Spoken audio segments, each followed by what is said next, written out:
Okay, so I want to go over the secondary source analysis for this week because I think this is something you're going to need to understand for doing your annotated bibliography. When we start talking with your annotated bibliographies, doing week 10 about the way that you analyze a secondary source, these are some of the information points you're going to need to give.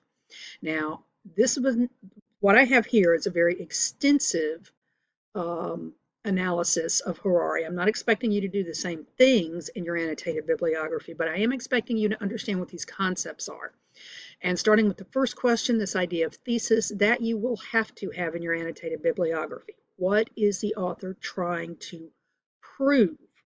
A thesis is not a laundry list of things that are going to be in the paper. It is literally what the author is trying to prove. And in Harari's case with the capitalistic creed, he states it pretty clearly on page 305. Yet to understand modern economic history, you really need to understand just one word. The word is growth. And the entirety of the rest of the chapter is built around demonstrating that. He does it with this idea of the concept, first of all, that things would be better in the future.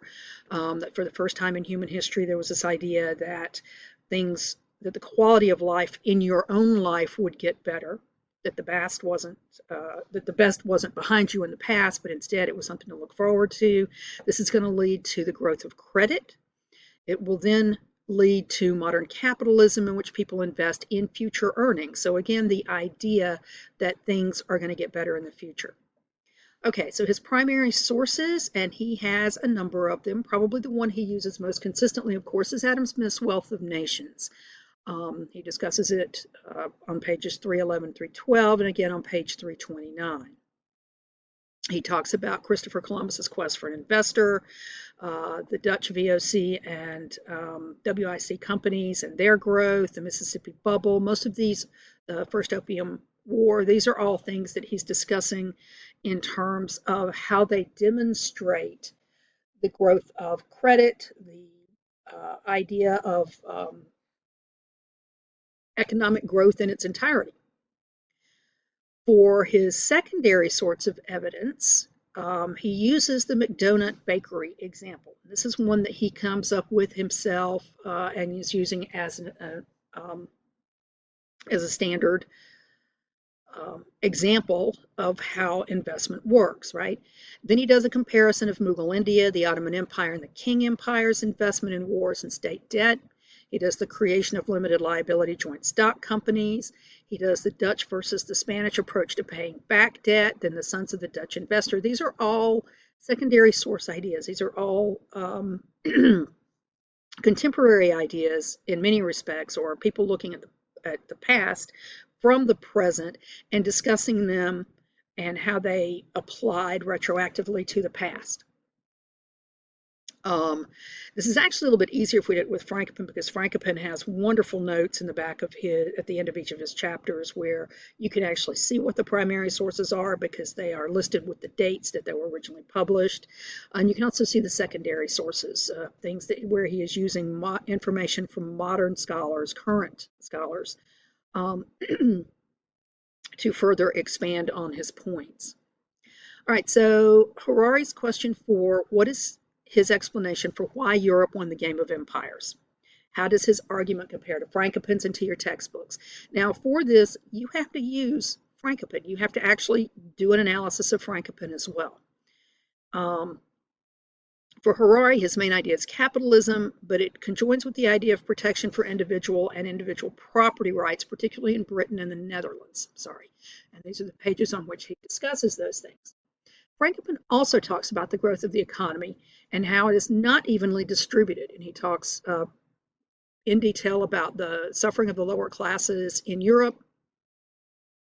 He does mention the distribution of wealth in the Ottoman Empire and the Islamic states, which is more equitable due to the Quran and due to ideas of inheritance.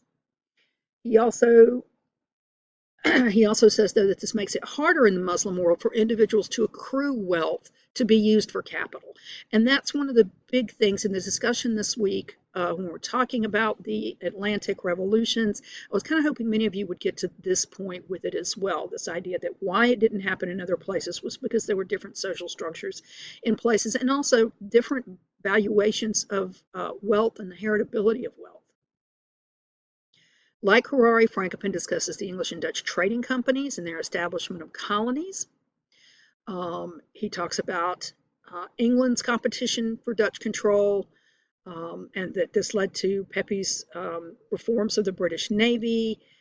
Um, he agrees literally with Harari's assessment about the use of these companies as quasi branches of the state itself. Um, And his focus, particularly in his chapters, on the rise of the British as an empire, arguing that one of the key reasons why Britain won over the other European empires was that it was protected because it was an island, which meant that it didn't have to invest as much in an army because it was naturally protected by the waters, and that it led them to be more careful or more judicious about the wars that it chose to wage, and therefore the expenditures of wars. Now, bear in mind, one of the things that you'll see repeatedly in Frankopan is his idea that one of the reasons why the West won the game of empires was because of their militarization and because of their the number of guns per person, the number of wars that they would fight amongst themselves, first of all, and how this made them better adapted to fight others, and their whole, as I think he puts it, lack of problem with the use of violence to take control. He talks about the Bengali famine and its causes, the British government's decision to bail out the British East India Company to prevent its collapse because it was so heavily, because individuals in the British Parliament were so heavily invested in it. That the side effect of this, though, was ultimately the loss of the British North American colonies. And this is his argument for why the revolution happened in the Western Hemisphere, in the 13 colonies of North America. All of the textbooks, of course, discuss Adam Smith and his ideas of the free market economy, or what we refer to today as capitalism. The idea of governments needing to protect private property and the relationship between individual and the government by way of John Locke. So Smith and Locke are two of the big key ones here with this Enlightenment theory, but also with this exploding economic situation. The shift from mercantilism to capitalism is driven by the desire for investors to control their own wealth.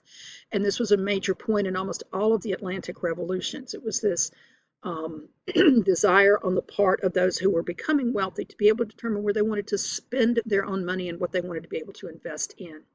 It is particularly strong in the North American colonies' revolt against Britain, but it's also a big part of what drives the Latin American revolutions as well, as the wealth that is being accrued in that rising, growing middle class and the desire of those people to control their own money. All right, so what is Harari's bias and what evidence do you have to support your assessment? And this again means giving actual quotes with actual page numbers. I have listed many of them here. The first one I think to bear in mind is that first and foremost, Harari approaches this scientifically. His McDonald example is a really good one on how credit works. And then his Dutch merchant's son example, I think, is a really good one as well. These are all ones being used to discuss the idea of credit and the ability to freely choose where you want to invest. He talks about the advantages of Western capitalism and how it creates economic growth throughout the chapter, but he also discusses the problems of an unregulated market. And among the examples he uses, of course, are the transatlantic slave trade, the Great Bengal famine, the Belgian Free Congo, which is horrific. He believes in the unlimited potential for human development, as evidenced in the quote there. The second answer is that we just need more patience. Paradise, the capitalist's promise, is just around the corner.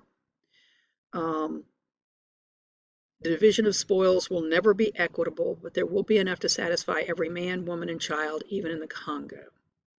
And then his ongoing idea there are positive signs even today that the standard of living for most people on the planet is going up.